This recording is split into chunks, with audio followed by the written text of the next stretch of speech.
Hello everyone. Legal बीज academy के YouTube channel पर आपका फिर से स्वागत है।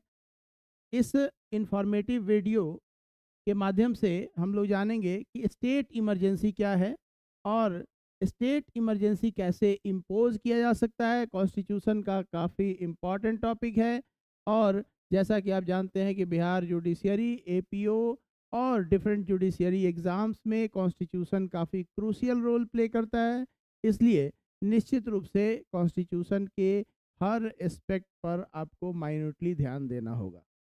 तो इसी प्रयास में हम आपके साथ हैं और यह नया वीडियो लेकर के आए हैं जो कि बेस्ड है स्टेट इमरजेंसी। पिछले वीडियो में आपने देखा कि किस तरह से नेशनल इमरजेंसी लगाया जा सकता है और नेशनल इमरजेंसी का उपयोग जो है वह देश की सुरक्षा में, देश को बचा के रखने में कितना इम्पोर्टेंट रहा है। लास्ट जो नेशनल इमरजेंसी 1975 से 7 तक लगा, हालांकि उसको बहुत तरह से क्रिटिसाइज किया गया, इसके बावजूद भी वह अपने उद्देश्य में सफल रहा। तो यही हमारे लोकतंत्र की खूबसूरती है और आज हम लोग देख रहे हैं स्टेट इमरजेंसी, जिसमें आप देखेंगे कि स्टेट को प्रोटेक्ट करना, स्टेट को सही तरह से ऑर्गेनाइज करना, उसको मैनेज करना, ये यूनियन एक्सिक्यूटिव का यह एक ड्यूटी है। ठीक है। तो और उस ड्यूटी को पूरा करने के लिए स्टेट इमरजेंसी लगाया जाता है। स्टेट में ऐसी विषम परिस्थितियां आ जाती है जबकि जब स्टेट को स्टेट गवर्नमेंट के भरोसे नहीं छोड़ा जा सकता है, तो उस समय स्टेट इमरजेंसी की ज़रूरत पड़ती है। जैसे हाल के दिनों में आपने देखा कि मणिपुर में कैसे मेइती और कुकी जनजाति के लोग आपस में इस तरह से भिड़े कि यह राष्ट्रीय ही नहीं, अंतर्राष्ट्रीय स्तर पर भी यह काफ़ी चर्चित रहा और यह शर्मसार करने वाला रहा। इसने मानवता की हर हदें को पार कर दिया और इसलिए अंत में सेंट्रल गवर्नमेंट को यहाँ क्या लगाना पड़ा, स्टेट इमरजेंसी या प्रेसिडेंट रूल लगाना पड़ा। तो वर्तमान स्थिति ये है कि मणिपुर में, जो कि पूर्वोत्तर का राज्य है, यहाँ पर स्टेट इमरजेंसी या प्रेसिडेंट रूल इम्पोज किया गया है। यहाँ के राज्यपाल कौन है? तो यहाँ राज्यपाल है अजय कुमार भल्ला। अभी हाल में उनकी नियुक्ति हुई है और उसके बाद अब ये ऊपर वाला ही जाने कि सरकार की इसमें क्या मिलीभगत रही या नहीं रही, लेकिन हाल ही में अजय कुमार भल्ला को बनाया गया था मणिपुर का राज्यपाल और उसके साथ ही यह इमरजेंसी इम्पोज हो गया। हालांकि वहाँ के सीएम ने सरेंडर कर दिया कि उनसे स्टेट नहीं संभल पा रहा है, तब जाकर राष्ट्रपति शासन लागू किया गया। तो सबसे पहले हम लोग इसके बैकग्राउंड में जानते हैं कि स्टेट इमरजेंसी क्या है, कैसे इम्पोज की जाती है। स्टेट इमरजेंसी यह chapter sorry part part 18 part 18 जिसे हम लोग 10 और ऐसे लिखते हैं। पार्ट 18 में इससे संबंधित प्रावधान दिए गए हैं और इसमें इमरजेंसी प्रोविज़न दिया गया है। इमरजेंसी प्रोविज़न दिया गया है। इसी हेड में जो 356 है, आर्टिकल 356, इस आर्टिकल में स्टेट इमरजेंसी या जिसे प्रेसिडेंट रूल के नाम से जानते हैं, यह मेंशन किया गया है। स्टेट इमरजेंसी, अब स्टेट इमरजेंसी कैसे लगाया जा सकता है? तो ग्राउंड्स, सबसे पहले देखना है कि ग्राउंड्स क्या है। तो ग्राउंड्स है कि जो स्टेट मशीनरी है उसको कॉन्स्टिट्यूशन के प्रोविज़न के अकॉर्डिंग नहीं चलाया जा सकता है, तो क्या होगा, स्टेट इमरजेंसी लगाई जा सकती है। लेकिन ये बताएगा कौन कि स्टेट का जो मशीनरी है वह कॉन्स्टिट्यूशन के अकॉर्डिंग चल रहा है या नहीं? तो ये बताएगा राज्यपाल, गवर्नर। गवर्नर इस बात के लिए प्रेसिडेंट को कन्वे करेगा कि स्टेट की जो मशीनरी है वह कॉन्स्टिट्यूशन के अकॉर्डिंग नहीं चल पा रही है, लॉ एंड ऑर्डर हाथ से निकलता जा रहा है। अगर गवर्नर इस तरह का रिकमेंडेशन नहीं करता है तो क्या स्टेट इमरजेंसी नहीं लगाया जाएगा? लगाया जाएगा। अगर प्रेसिडेंट को प्रेसिडेंट को किसी अन्य माध्यम से भी अगर ये सेटिस्फैक्शन हो जाता है कि स्टेट की मशीनरी जो है वह कॉन्स्टिट्यूशन के अकॉर्डिंग नहीं चलाई जा सकती है, तो प्रेसिडेंट गवर्नर के रिकमेंडेशन का इंतजार नहीं करेगा, वह डायरेक्ट इमरजेंसी प्रोक्लेम कर देगा, स्टेट इमरजेंसी। ठीक है, तो ये तो हुआ ग्राउंड्स। अब देखिए ग्राउंड्स में ही कुछ चीज़ें और भी दी गई हैं, जैसे इसको कुछ बैकग्राउंड में हम लोग देखते हैं कि अगर अगर कोई यूनियन गवर्नमेंट या यूनियन एग्जीक्यूटिव कोई स्टेट को कोई डायरेक्शन देता है और उस डायरेक्शन का पालन नहीं किया जाता है स्टेट गवर्नमेंट के द्वारा, तो यह मान लिया जाएगा कि स्टेट का जो मशीनरी है वो कॉन्स्टिट्यूशन के अकॉर्डिंग नहीं चलाया जा सकता है। इसके लिए दो आर्टिकल को आप कोट कर सकते हैं। एक 256 जिसमें दिया हुआ है कि किस तरह से यूनियन एग्जीक्यूटिव स्टेट एग्जीक्यूटिव को डायरेक्शंस दे सकता है, और इस डायरेक्शन का पालन नहीं किया जाए तो 365 आर्टिकल में इसके प्रभाव के बारे में बताया गया है कि इसका इफेक्ट क्या है कि मान लिया जाएगा कि स्टेट मशीनरी फेल हो गई है और वो कॉन्स्टिट्यूशन के अकॉर्डिंग नहीं चलाई जा सकती है, और तब लगेगा क्या 356। लिंकिंग तरीके से आप पढ़ेंगे तो आपको काफ़ी फ़ायदा होगा और आपका जो नॉलेज है वो इन्हांस करेगा। तो ये 3 आर्टिकल बैक टू बैक आप समझे, और इसके बाद एक और आर्टिकल आप इसमें कनेक्ट कर सकते हैं, वो है 355। इसमें कहता है कि स्टेट को प्रोटेक्ट करना इंटरनल डिस्टर्बेंस से, एक्सटर्नल एग्रेशन से। ठीक है, प्रोटेक्ट करना किसकी जिम्मेदारी है? वह यूनियन की जिम्मेदारी है, वह सेंट्रल गवर्नमेंट की जिम्मेदारी है।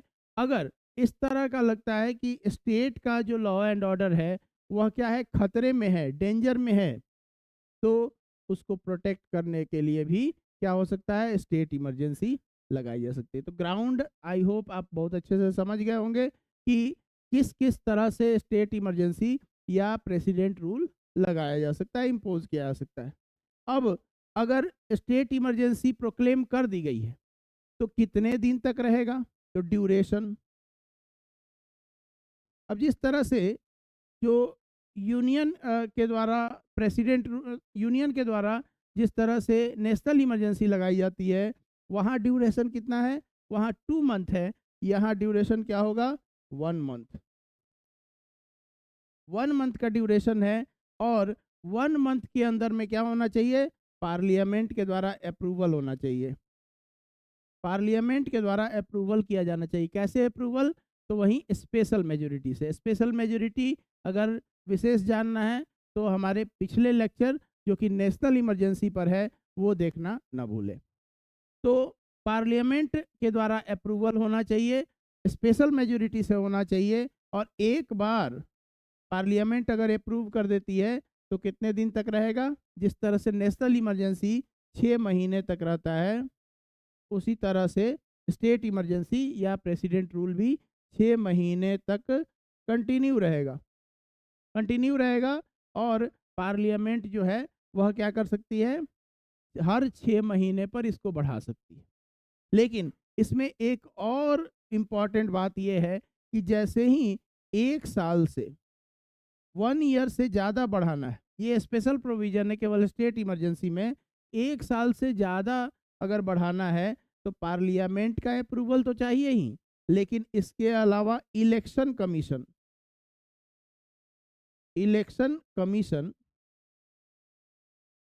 का भी रिकमेंडेशन चाहिए। इलेक्शन कमीशन अगर रिकमेंड कर देती है कि नहीं, अभी स्टेट में ऐसी स्थिति नहीं बनी है कि वहाँ पर चुनाव कराए जा सकते हैं, एक नई सरकार बहाल की जा सकती है, तो तब तक इमरजेंसी जो है वह आगे कंटिन्यू रखा जाए। तो एक तो हो गया कि पार्लियामेंट के द्वारा अप्रूवल, और दूसरा है कि इलेक्शन कमीशन का भी अप्रूवल चाहिए कि वहाँ इलेक्शन नहीं कराए जा सकते, ऐसी स्थिति है ही नहीं। तो क्या होगा, तो फिर 1 साल के लिए बढ़ाया जा सकता है। मैक्सिमम कितने समय के लिए स्टेट इमरजेंसी लगेगा, 3 इयर्स।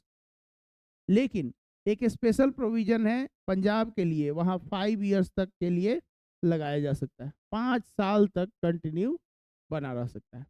अब इसके प्रभाव के बारे में जानते हैं कि इफेक्ट क्या है।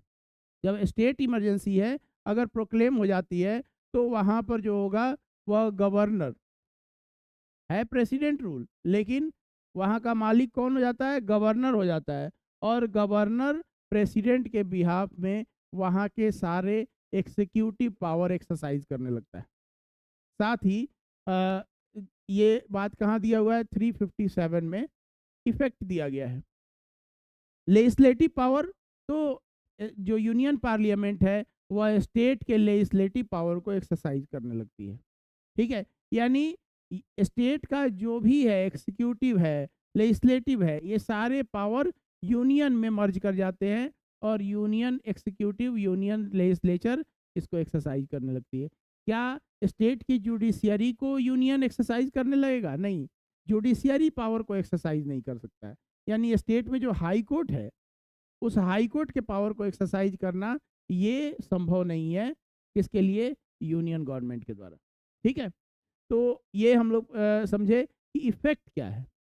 अब इफेक्ट के बाद दूसरा चीज हम लोग को ये देखना है कि क्या जो इस इमरजेंसी है, इस इमरजेंसी का दुरुपयोग हुआ है, क्या इसका कभी दुरुपयोग किया गया है? तो इसको हम लोग डिफरेंट केस लॉज के माध्यम से समझेंगे।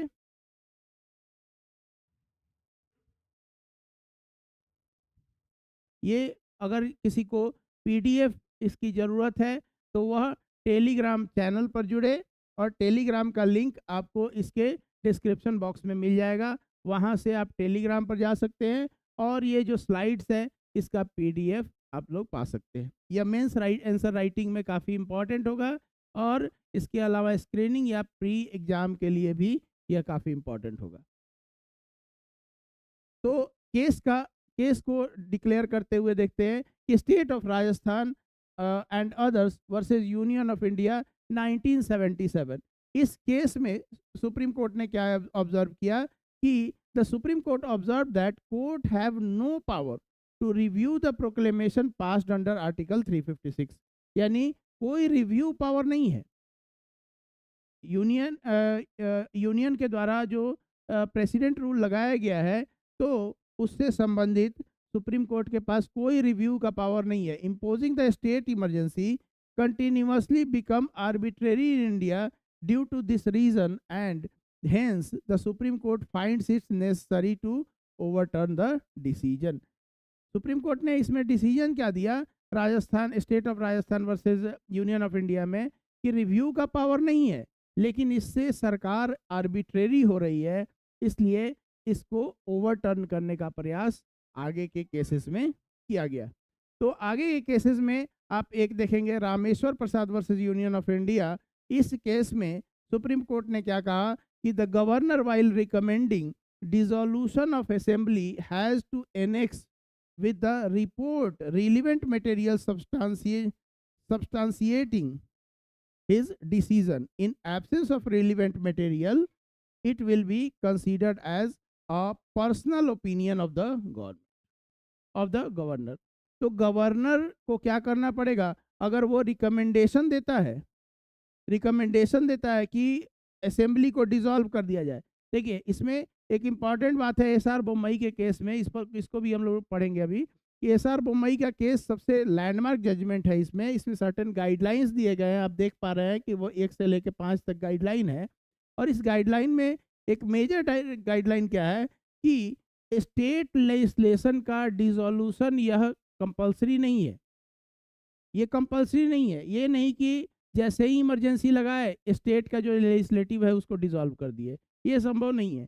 तो यहाँ कहता है कि अगर डिसॉल्व करने का रिकमेंडेशन गवर्नर करता है, तो उसको एक सफिशिएंट, एक रिलेवेंट मटेरियल प्रोवाइड करना पड़ेगा अपने रिपोर्ट के साथ, और वो रिलेवेंट मटेरियल अगर नहीं प्रोवाइड करता है तो माना जाएगा कि यह गवर्नर का पर्सनल ओपिनियन है और ये आर्बिट्रेरी माना जाएगा।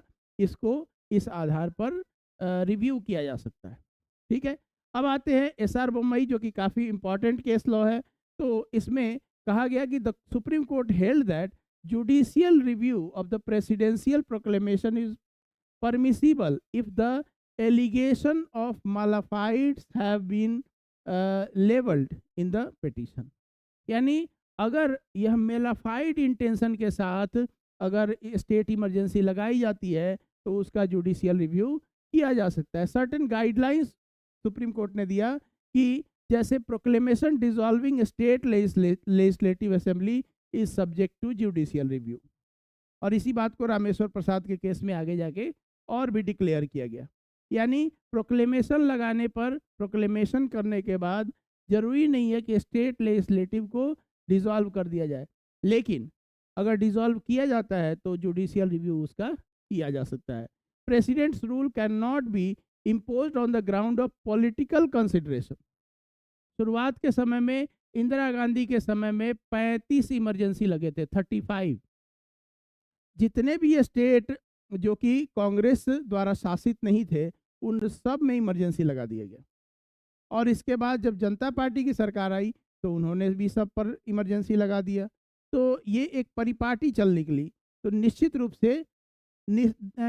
से यह पॉलिटिकल दुर्भावना से प्रेरित होकर के किया गया। इसलिए कहा गया कि पॉलिटिकल कंसिडरेशन के ग्राउंड पर प्रेसिडेंट इम्पोज नहीं कर सकता है। Imposition of president rule and dissolving of state assembly cannot be done together. Necessary नहीं है। अगला है कि state assembly can only B dissolve after parliament approves the proclamation. State assembly को तभी डिसॉल्व किया जा सकता है जब पार्लियामेंट का अप्रूवल हो गया हो प्रोक्लेमेशन पर, 2/3 मेजोरिटी से जो बताए। उसके बाद existence of materials is a precondition to form the basis of satisfaction for imposition of president rule. यानी मटेरियल जो रिलेवेंट मटेरियल है वो आपके अप्रूवल के साथ, यानी गवर्नर के अप्रूवल के साथ जरूरी है। तो ये सर्टेन केसेस थे, रामेश्वर प्रसाद का केस हो, SR मुंबई का केस हो, Rajasthan state versus union of India का केस हो, सब में सुप्रीम कोर्ट ने प्रयास किया कि इसको चेक एंड बैलेंस के साथ इसको मैनेज किया जाए। और प्रेसिडेंट रूल ये देखना भी सुप्रीम कोर्ट का काम है कि प्रेसिडेंट रूल लगाते हुए कहीं किसी तरह के पॉलिटिकल बायसनेस के शिकार तो नहीं है, कहीं सेंट्रल गवर्नमेंट अपनी बातों को स्टेट पर थोप तो नहीं रही है ना। तो ये सारी चीज़ों को देख करके प्रेसिडेंट रूल लगाया जा सकता है। तो इस वीडियो में इतना ही। आई होप आप लोग इस वीडियो को पसंद किए होंगे और इस वीडियो से काफ़ी इन्फॉर्मेशन आपको मिला है। अगर आपको इससे फ़ायदा हुआ, अगर आप इसे पसंद कर रहे हैं तो इसे लाइक करना ना भूलें और आगे भी वीडियो इस तरह से आता रहे, इसलिए चैनल को सब्सक्राइब भी अवश्य कर दें। Thank you for watching.